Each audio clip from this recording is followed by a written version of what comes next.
안녕하십니까, 이주천TV입니다. 오늘 제목은 6.25 전쟁과 다글러스 맥아더의 공과라는 제목으로 한 30분간 말씀을 드리겠습니다.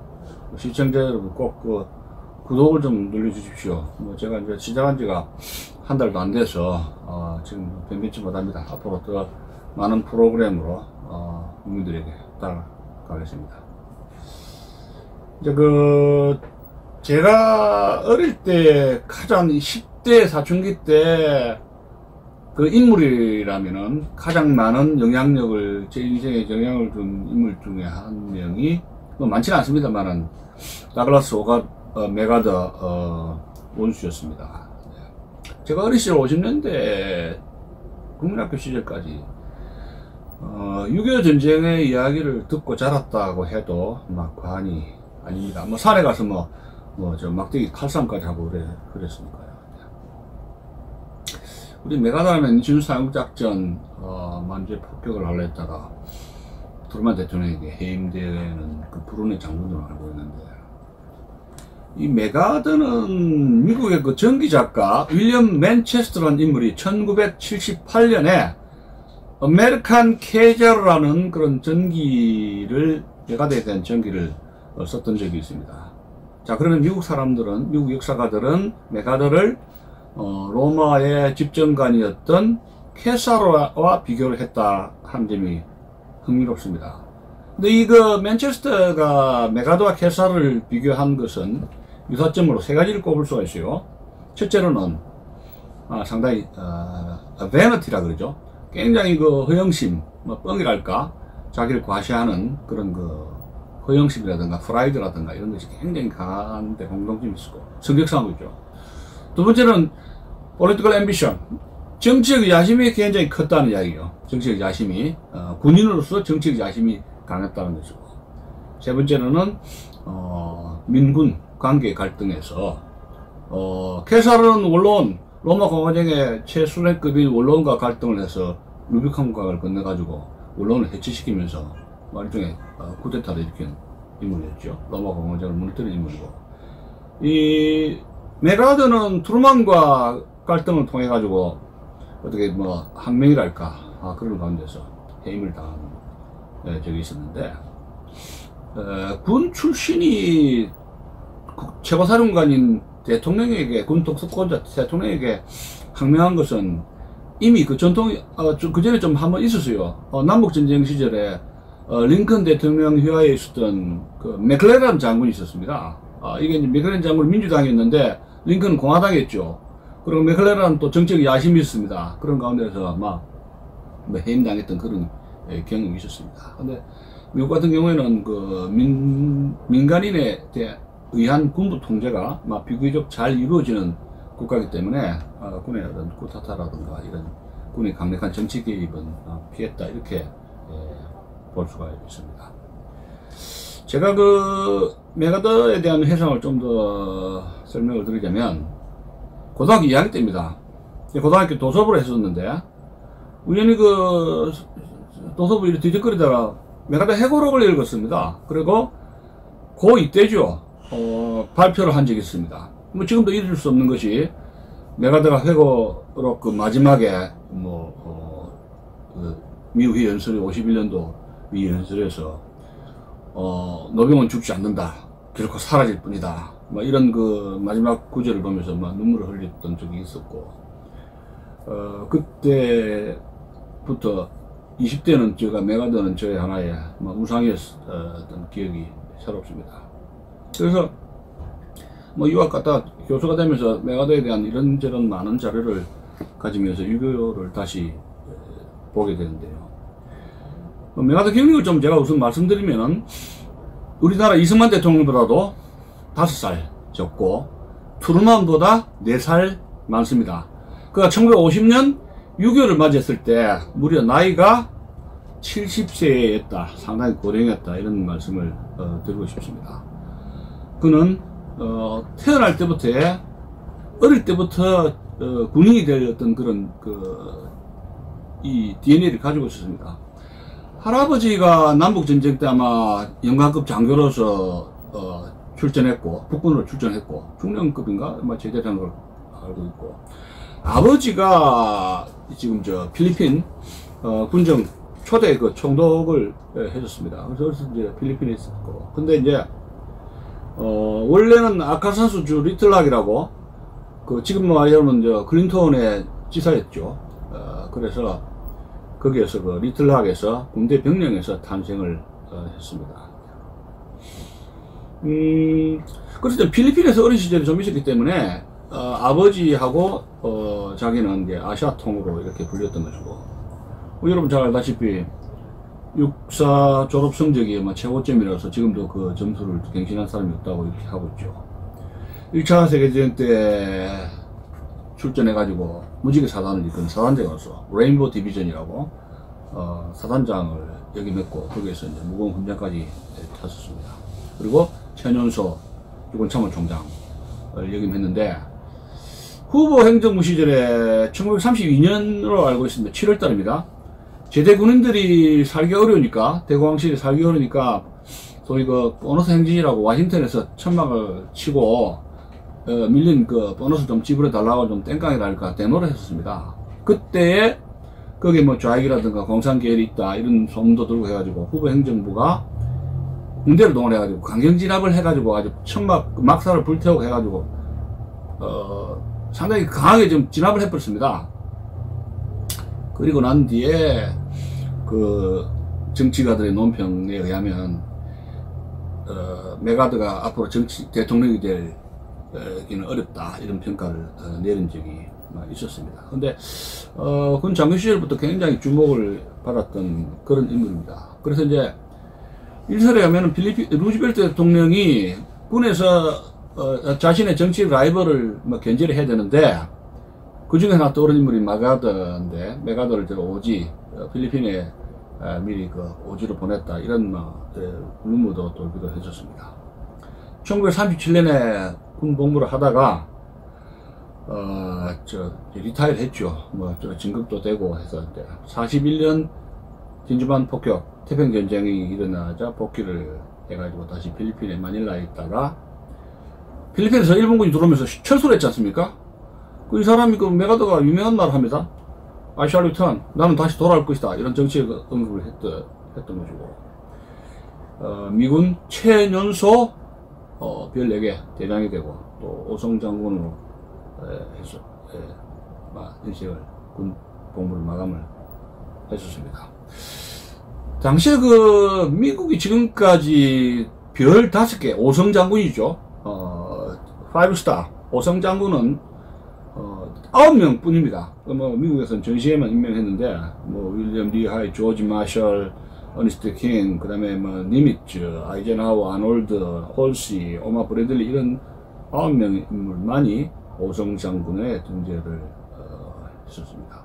우리나라에 지난 시간에 했던 백성엽 장군, 오성장군으로 추대하려고 그랬는데, 군에서 서경수 장군 같은 인물들이 친일파가 아니냐 이래저래 해가지고 땡깡 부리는 바람에 결국은 오성장군으로 추대되는 것을 추대하는 것이 실패했다고 하는데, 대단히 유감스럽고 불행한 일이 아닐 수가 없습니다. 우리나라에서 이 사람 말이 이게 좀 올리는 게 좋은데, 이 끌어내리는 거 이건 말이죠. 이거 참 고약합니다. 예?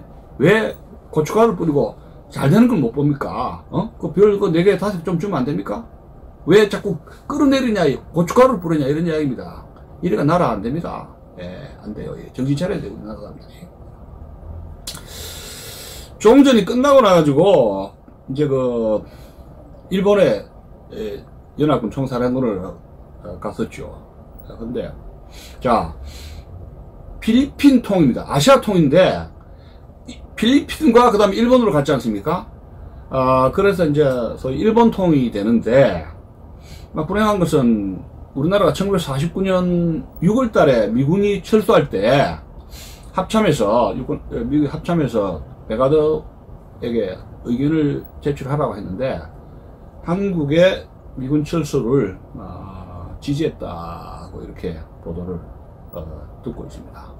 그는 동경에 있으면서 뭐 아메리칸 쇼공이라는 이런 미국인 쇼공이라는 말, 장군이라는 말을 들었는데, 천황 히로히토를 사면하고 천황을 이제 일본 통치에 활용을 하면서 일본 통치, 일본에 대해서 관심을 굉장히 많이 가지게 됩니다. 그래서 1951년 메가더가 해임되어 가지고 미국으로 떠날 때 모든 일본 국민이 엉엉 울었다고 그럽니다.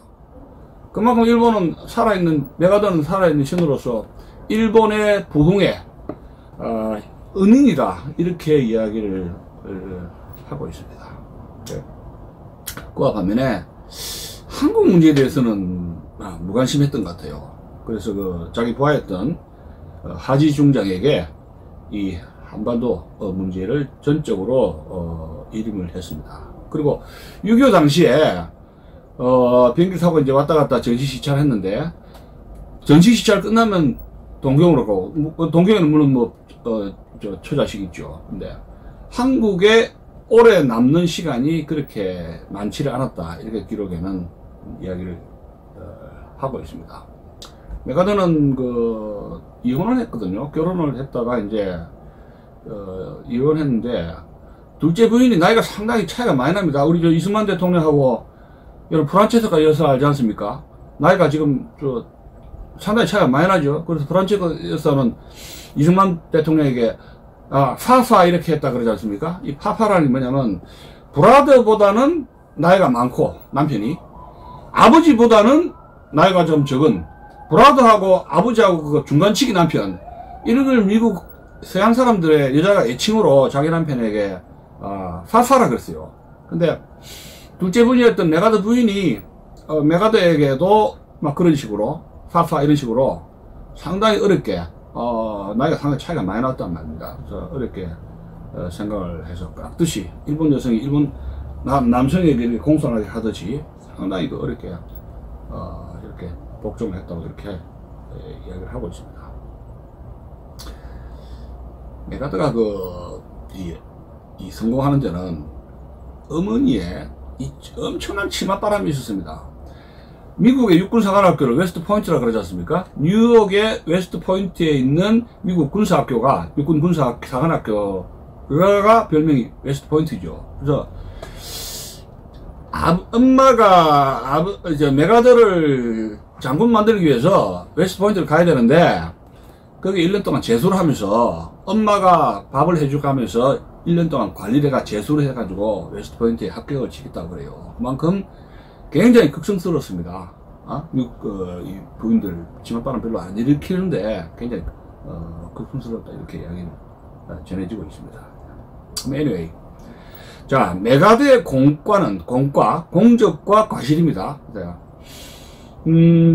가장 위대한 업적, 이건 이거 국민들 다 알지 않습니까? 영화과에 나왔고, 크롬 라이트 오퍼레이션 영화 나왔죠? 저도 그거 봤습니다만은, 인천 상륙작전, 이거 성공 확률이 5000분의 1이라고 하지 않습니까? 합참이 반대하고 트루만이 반대하고 자기 부하들도 반대하고 모든 사람들이 반대했습니다. 포항이라든가 군산이라든가 이런 데 상륙을 하지 인천은 안 된다, 그렇게 이야기를 했는데, 메가더 이렇게 설득합니다. 합참이 불가능하다고 간주하면 김일성도 불가능하게 생각할 것이다. 그렇다면 방비가 허술할 것이다. 그를 찌르자.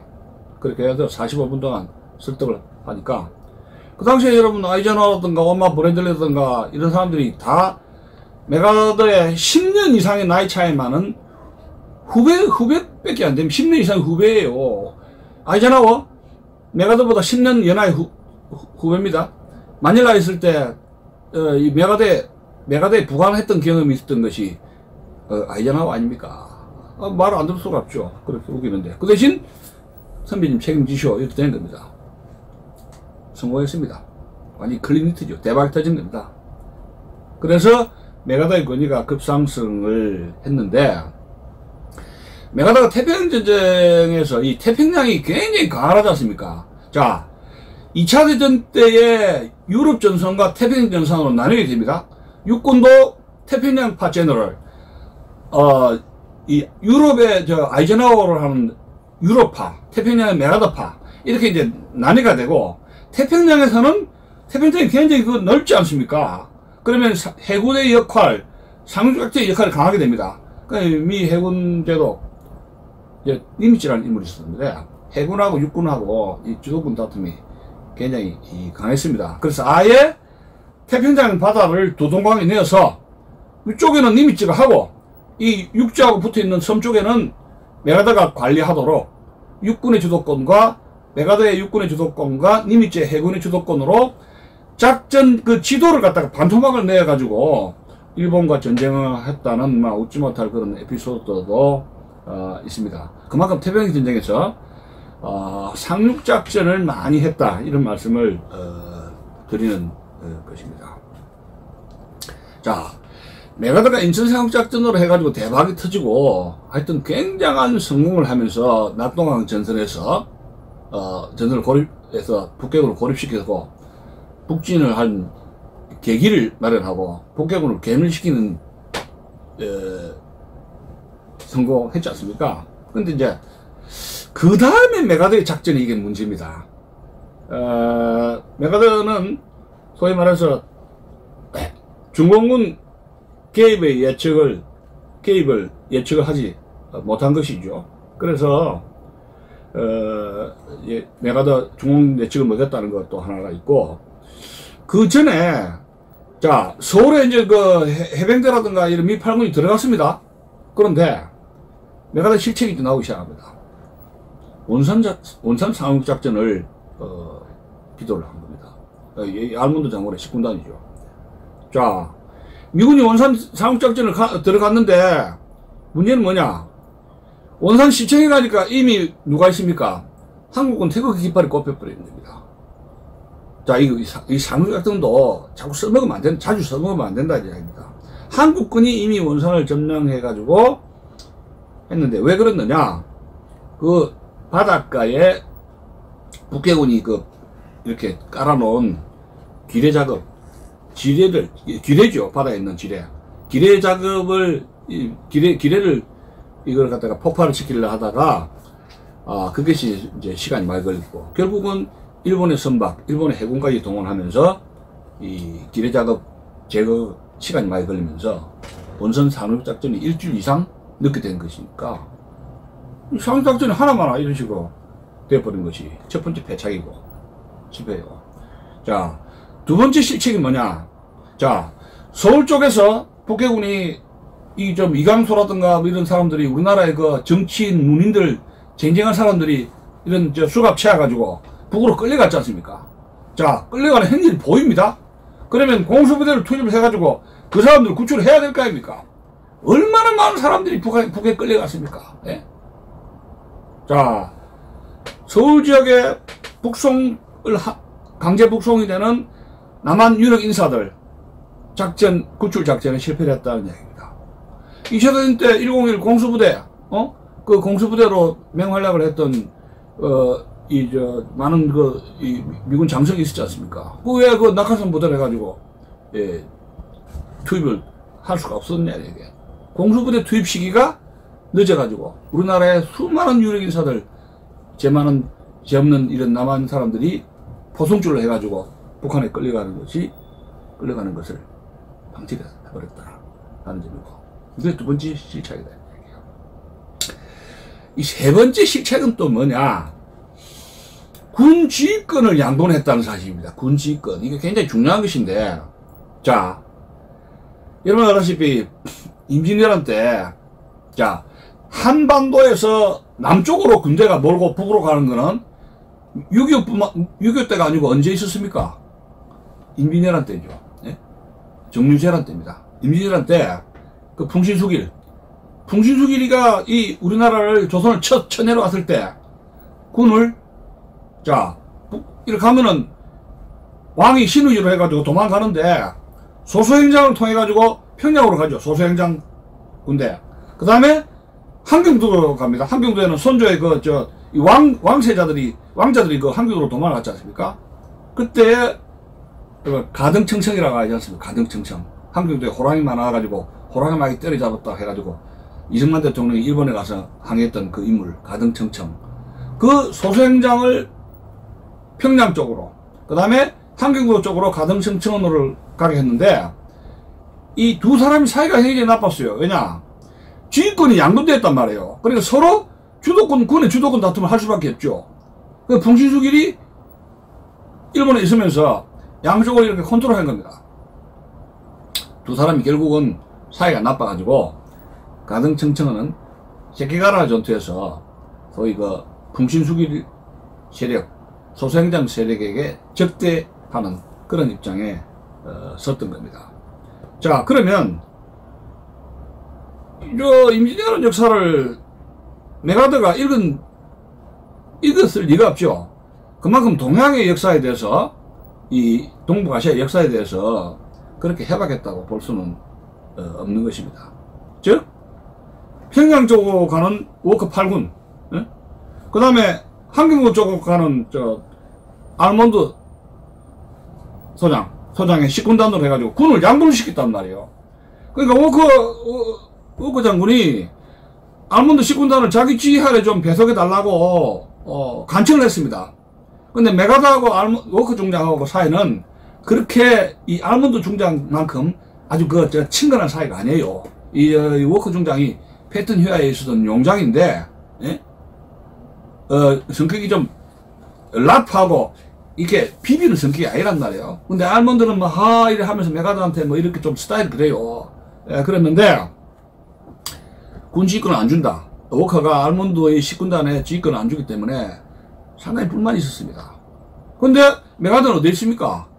부산에 있던 것도 아니고 대구에 있었던 거 아니고 처음에 동경에 있었지 않습니까? 한국에 잘 오지도 않아요. 그러면서 이런저런 지시를 하니까 상당히 문제가 생긴 것이죠. 여기서 지휘 통일의 원칙이 위배된 겁니다. Principle of United Command라고 이 전쟁의 원칙이 위배된 것이죠. 그 사고를 친 거예요. 그러면 중공군이 어디로 왔습니까? 개마고원 쪽으로 쫙 중간에 끼어버린 거예요. 중간으로 개마고원 쪽을 매복을 해가지고 양쪽을 다 노리고 친 거 아닙니까? 자, 그런 점이 세 번째, 원산 사국작전 때가 늦었다. 그 다음에 서울의 북송 남한인 구출 실패했다. 공수부대 투입시기 늦었다. 군 지휘권을 양분했다. 자, 그 다음에 네 번째가 아까도 말씀드렸듯이 중공군 네 번째 미스테이크, 실수는 중공군의 개입을 예측하지 못했다 이 얘기예요. 중공군 예측을. 왜냐하면 10월 1일 날 여러분 국군이 돌파를 하고 10월 3일 날 유엔군이 들어갔지 않습니까? 그랬는데 들어갈 때 9월 말에 북경에 있는 인도 대사관을 통해서 중공 쪽에서, 그 당시에는 중공입니다. 중국 공산당 주울레가 경고를 합니다. 만약에 북한에 국군이 아니라 유엔군이 오면, 외세가 들어오면 우린 자시하지 않겠다. 몇 번 편지로 날립니다. 예, 북경에 있는 인도 대사관 쪽으로. 근데 유엔군이 워싱턴에서 그런 경우에 이거 괜히 공갈 치는 게 아니냐. 지금 김정은 공갈 치듯이 말이죠. 전쟁 난다고 김정은이 공갈 쳤지만 안 하지 않습니까? 그런 공갈식으로 생각했던 것이죠. 그리고 이제 이 인천창업작전이 엄청난 성공이었기 때문에 메가더가 이제 이렇게 되면서 이 사람이 군에 약속을 해버립니다. 12월 25일 크리스마스 때는 모든 유엔군 장병들이 본토로 돌아가게 하겠다. I promise you. 이게 정치가도 아닌데 군이 약속을 해버린 겁니다. 그 약속이 뭡니까? 자꾸만 이제 묶일 수밖에 없죠? 많이 먼저 앞섰다는 이야기입니다. 그래서 트루만이 가만히 보니까 메가더 뭔가 불안해요. 이 국경선이 압록강, 두만강, 소련이라든가 중국 공산주의의 그 접경지역 아닙니까? 그래서 이게 이거 중공이나 소련이 개입하면은 골치 아픈데 해서 이제 걱정이 돼서 트루만이 이제 메가더한테 한번 만납시다. 이렇게 했던 겁니다. 그래서 10월 15일 날 웨이크섬, 이제 하와이에서 좀 서쪽으로 떨어진 조그만 섬입니다. 웨이크섬에서 회담을 했던 것이죠. 메가더가 만났는데, 메가더는 중공군 개입을 묻습니다. 아이, don't worry about that. 아이, 걱정 마십시오. 하면서 이제 파이프 담배 팍팍 피우면서 이제 그 당시에 뭐 메가더 인기가 하늘을 찌를 듯이 그래서 아, 그러냐 하면서 트루만이 이제 무거운 문장도 수여하고 카메라 받았는데 트루만이 또 묻습니다. 이게 이제 선거가 가까웁니다. 미국에 지금도 여러분 저 선거철 미국 선거철 아닙니까, 그죠? 지금 트럼프가 지금 선거 굉장히 고민하고 있는데 그 당시에 트루만도 재선 출마를 하려고 하고 있었는데 당시 저 메가더 당신 말이지 지금 공화당 후보로 해가지고 메가더 이름들 들락날락합니다. 1930년대 이후에 항상 후보군에 들락날락했던 것이 달라스 메가더입니다. 그 당시 굉장히 인기가 있었어요. 그리고 근데 메가더는 다시 그 37년입니까?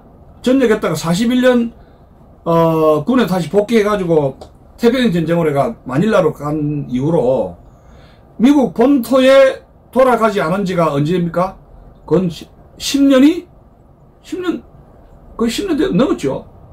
거의 10년 가까이 됐어요. 그러니까 미국 사람들에게는 이 메가더를 보고 싶어서 미치고 좋아하는 이런 매니아들이 생긴 메가더에서. 그리고 언론은 계속 다음 대통령 선거에 남바원 남북도 해가지고 지금 뭐 박원순 이재명처럼 말이죠. 이렇게 대선 후보 군으로 들락날락 하면서 인기조사, 여론조사할 그럴 때였습니다. 근데 당신 대선 출마 뭐 어찌 생각하느냐 하니까 아이 카카 내보다는 아이젠하워를 좀 경계를 해야 됩니다. 이런 말을 했다 그래요. 그런 일이 있었는데 어쨌든 간에 메가더는 중공군이 오지 않을 것이다 했는데 그 예상은 빗나간 것이죠. 그건 뭐냐면 병법에 전쟁의 원칙에 9개 10가지가 있는데 경계의 원칙에 실패했다는 이야기입니다. Principle of Security라고 하죠. 경계의 원칙. 밤에 누가 군대 보초를 쓰셨습니까? 지난번에 여러분 천안함 폭침했을 때 천안함이 뭐죠? 노트가 10노트인가 15노트? 완전히 거북이 걸음으로 금요일날 밤에 말이죠. 9시. 슬슬 어딥니까?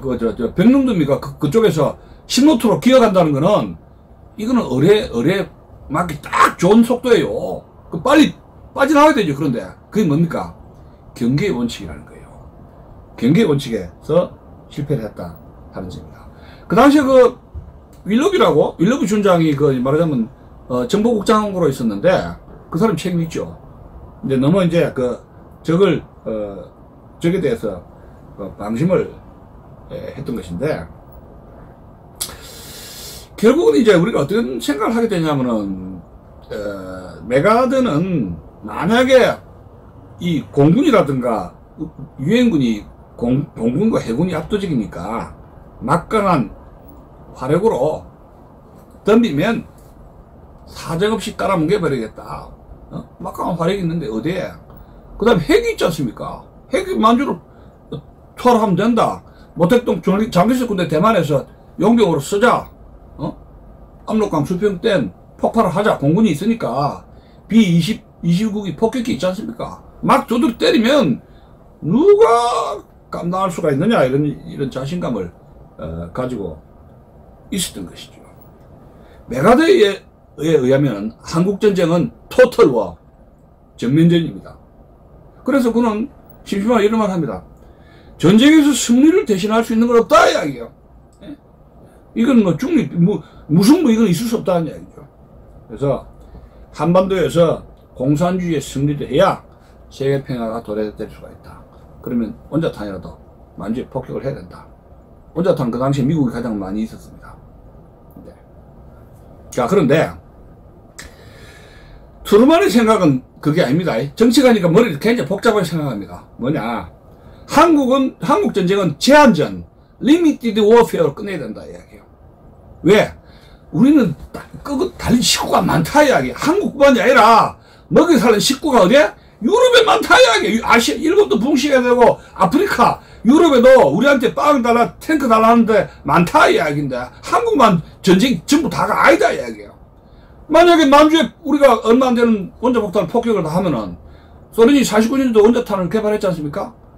그러면 소련이 베를린으로 해가지고 유럽을 침공했을 때 우리가 원자탄 이거 다 쓸 수가 있느냐? 메가더 입장은 그겁니다. 아이, 원자탄 많으니까 그 중에 한두 개만 좀 씁시다 하는 거고, 이거 원자탄 쓰다가 트루먼 입장은 3차 대전 터진다 이야기야. 그럼 뒷감당 어떻게 하느냐 이야기야. 일본에서도 원자탄 2방 터뜨려가지고 자기 자신의 비판이 많은데 나는 그건 무짜란 말이냐 이런 겁니다. 3차 대전 우려.